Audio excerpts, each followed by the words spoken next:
ছেলেটাকে সকালবেলা বেকার বকাবকি করলাম।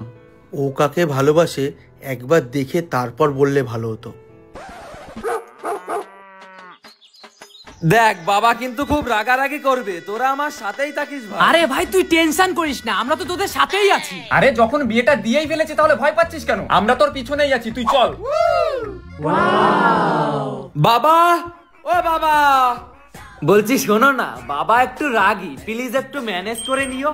ও বাবা, ওই তো ও মনে চলে এসছে। আরে ও বাবা, হ্যাঁ আসছি রে, আসছি দাঁড়া। বাবা, আরে ও বাবা, হ্যাঁ আসছি। কি হলো রে?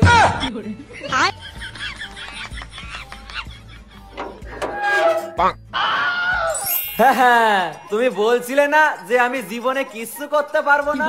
এই দেখো বিয়ে করে ফেলাইছি। এটা তো কেবল শুরু, এখনো অনেক কিছু করা বাকি আছে। আরে শ্যামরা, এটা তুই কি করছিস?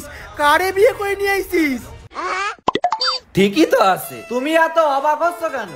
ও তুমি হয়তো ভাবতে পারো নাই না যে আমার এত সুন্দর বউ হবে। আরে গাদার বাচ্চা, তুই তোর বোনকেই বিয়ে করে নিয়ে এসছিস। ও আচ্ছা, কি? আরে হ্যাঁ রে শ্যামরা, আমি ঠিকই বলছি। আমি বিশ্বাস করি না তোমার কথা, এটা হতে পারে না। আরে শ্যামরা, আজ এতগুলো বছর ধরে তোর কাছে যে সত্যিটা আমি লুকিয়ে রেখেছিলাম সেটা আজকে আমি তোকে সব বলবো। তার জন্য তোকে আমার সাথে আমার অতীতে যেতে হবে। কি সত্যি? কি বলতে চাইছো? চল তাহলে আমার অতীতে, আমি তোকে সব সত্য ঘটনা বলি। শোন বাবু, বাবার কথা বাদ দাও তো, বাবা সব ভুল ভাল বলছে। আজকে আমরা বিয়ে করেছি, চলো ভুল সজ্জাটা করেই ফেলি। আবার তুমি আমাকে মারছো আমার বউয়ের সামনে। আরে গাদার বাচ্চা, বলছি না ওটা তোর বউ না, ওটা তোর বোন। চল আমার সাথে।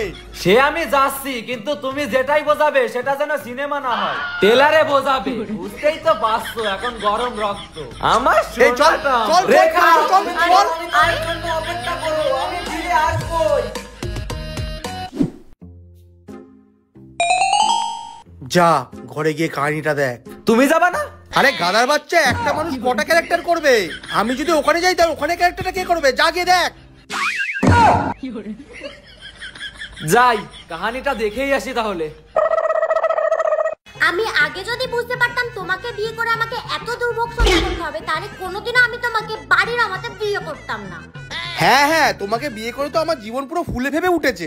আগে যাও ছিল তাও শেষ হয়ে গেছে। কি এমন ছিল তোমার? এই তো একটা ঘর, তাছাড়া আর কি আছে? আরে আগে অন্তত মাল খাবার জন্য কারোর কাছে ধার নিতে হতো না। তোমাকে বিয়ে করার পর থেকে আমাকে ইংলিশ থেকে বাংলায় নামতে হয়েছে। এখন মদ খেতে গেলে ধার নিতে হয়। কি করেছো তুমি আমার জন্য? কোন চাহিদাটা পূরণ করেছো আমার? হ্যাঁ, এই টিভি, আলমারি, খাট আমার বাবার জন্য নিয়েছি তো, তুমি তো কিছুই ব্যবহার করো না। কি বালে ঝামেলা রে বাড়া। চারিদিকে হাজারো লোন নিয়ে তো সবকিছু করেছো, তারপর আবার বলছো আমার জন্য করেছো। এই তুমি কি বলতে চাইছো? কি বলতে চাইছি? লোনের লোকেদের জ্বালায় বাড়িতে থাকা যায় না। তুমি তো মদ গিলে এদিক ওদিক পড়ে থাকো, আর ওরা বাড়িতে এসে আমাকে যা নয় তাই বলে অপমান করে যায়। আরে আমার কথাটা ছাড়ো, এই ছোট ছেলেটার কথা ভেবে তো নিজেকে পাল্টাতে পারো। আমি তো সেটাই বলছিলাম, আজকে যা লোন নিতে হয়েছে সব তোমার জন্য নিতে হয়েছে, না হলে আগে কোনোদিন আমার জীবনে লোন নিতে হয়নি। শালা নিজে লোন নিয়ে লোনের টাকা দিচ্ছে না, আর আমাকে বলে আমি ক্যাটারিং এর মাল চুরি করে দোতলা বানিয়েছি। রয়েছো কেন আমার সাথে? ছেড়ে দাও তাহলে।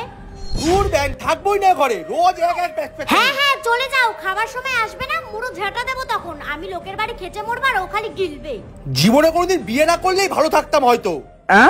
শালা বাপটা আমার এত বড় মাতাল, আর আমি একটু মদ খেলেই কি কেলানি না কেলাই। দেখি কোথায় চললো।